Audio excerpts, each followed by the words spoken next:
हमारे इस खास सेगमेंट एक्सप्लेनर में आपका स्वागत है। बात एक बार फिर अंतर्राष्ट्रीय मुद्दों की जो अंतर्राष्ट्रीय राजनीति पर अपना असर डालते हों। तो बात मालदीव की करेंगे, क्योंकि हाल ही में मालदीव के नए राष्ट्रपति मोइजू चीन के दौरे पर गए।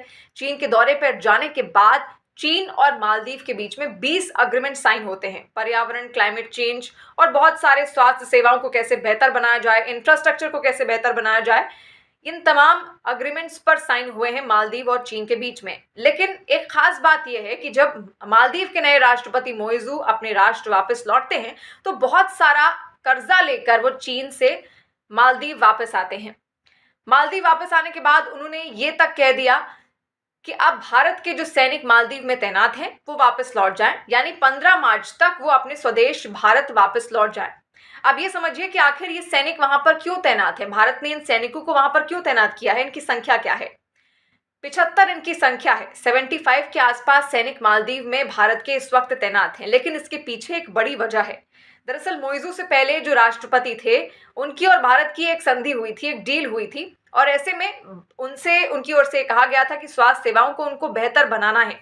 तो स्वास्थ्य सेवाओं को बेहतर बनाने के लिए भारत की ओर से कुछ हेलीकॉप्टर्स मालदीव को दिए गए थे, और उन्हीं हेलीकॉप्टर्स को ऑपरेट करने के लिए और उनको मेंटेन करने के लिए ये जो 75 सैनिक थे इनको भारत ने मालदीव में तैनात किया था, और तब से ये वहां पर तैनात हैं। लेकिन जब चुनाव प्रचार चल रहा था नए राष्ट्रपति के पद के लिए, उस वक्त मोइजू इंडिया आउट का नारा लेकर आए थे, और उसी नारे को लेकर ही आज सत्ता में भी हैं। और अब इनकी ओर से कहा जा रहा है कि इन सैनिकों को वहां से हटा दिया जाए। तो साफ बात है कि अगर वो सैनिक वहां से हटेंगे तो हेलीकॉप्टरों को कैसे ऑपरेट किया जाएगा, कौन मेंटेन करेगा, और भारत भी बड़ा कदम ले सकता है, हो सकता है वो भी इन हेलीकॉप्टरों को वापस ले ले। तो स्वास्थ्य सेवाएं मालदीव में इससे सीधे प्रभावित होंगी, ये तो बात साफ है। लेकिन अब आप ये भी समझिए कि मालदीव जो कर्जा लेकर आया है, जिस कर्जे की बात इससे पहले मैंने जिक्र किया था चीन की ओर से, दरअसल अक्टूबर 2023 में मालदीव को चेतावनी जारी की गई थी आईएमएफ की ओर से, इंटरनेशनल मॉनेटरी फंड की ओर से, कि वो ज्यादा कर्जा अब ना ले, क्योंकि उसकी जीडीपी को यहां पर नुकसान पहुंच सकता है। और जो आंकड़े निकलकर सामने आए, अब आप वो समझिए। ओआरएफ यानी कि ऑब्जर्वर रिसर्च फाउंडेशन नाम की एक संस्था है, जिसने नवंबर 2023 में एक रिपोर्ट जारी की थी, और उसका ये कहना था कि कुछ बैंक्स ऐसे हैं चीन में जिन्होंने 60% कर्ज दिया हुआ है इस वक्त मालदीव को। उसमें था चाइना डेवलपमेंट बैंक और the industrial and commercial bank of China, export import bank of China. ये 3 बैंक ऐसे थे जिन्होंने 60% लोन पहले ही दिया हुआ है मालदीव को, यानी कि बहुत सारा कर्जा चीन का पहले ही मालदीव के ऊपर है।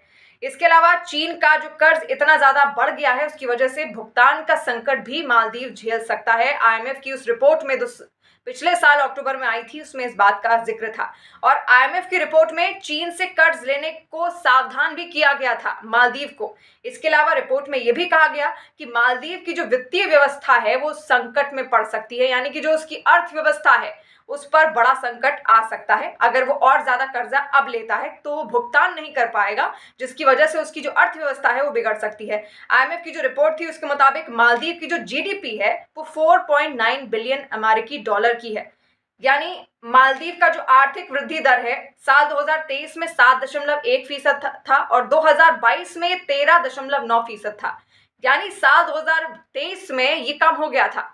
तो इसी वजह से आईएमएफ को चेतावनी जारी करनी पड़ी, क्योंकि पहले ही बहुत ज्यादा कर्जा यहाँ पर मालदीव की ओर से लिया जा चुका है चीन से। लेकिन अभी जब मोइजू एक बार फिर से चीन के दौरे पर जाते हैं तो चीन से और कर्जा लेकर आते हैं।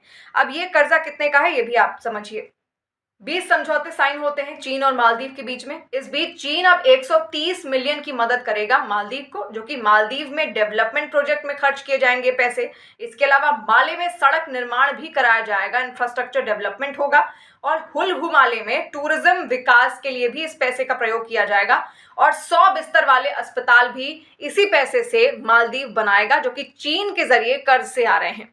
हालांकि आईएमएफ पहले ही इसको लेकर चेतावनी दे चुका है, तो आप समझ सकते हैं कि आईएमएफ की जो स्थिति है वो कितनी ज्यादा बदतर हो सकती है। और वहां के जो पूर्व उपराष्ट्रपति हैं जिनका नाम है अहमद अदीब, उन्होंने पहले ही मालदीव के नए राष्ट्रपति को चेता दिया है कि कहीं श्रीलंका जैसा हाल ना हो जाए मालदीव का भी, जो कि पहले ही किस तरीके से उसकी अर्थव्यवस्था पूरी तरीके से डगमगा गई थी, वहां के जो राष्ट्रपति थे उनको भागना तक पड़ा था। तो वही नौबत कहीं मालदीव की ना आ जाए, इसको लेकर मालदीव को कई सारी एजेंसियां पहले ही चेता रही हैं, और उसके जो पूर्व उपराष्ट्रपति हैं उन्होंने भी चेतावनी दी है। तो सवाल यही है कि क्या भारत के बिना कदम आगे बढ़ा सकता है मालदीव या फिर नहीं? आपका क्या कहना है इसको लेकर? आप कमेंट सेक्शन के ज़रिए हमें ज़रूर बताइए।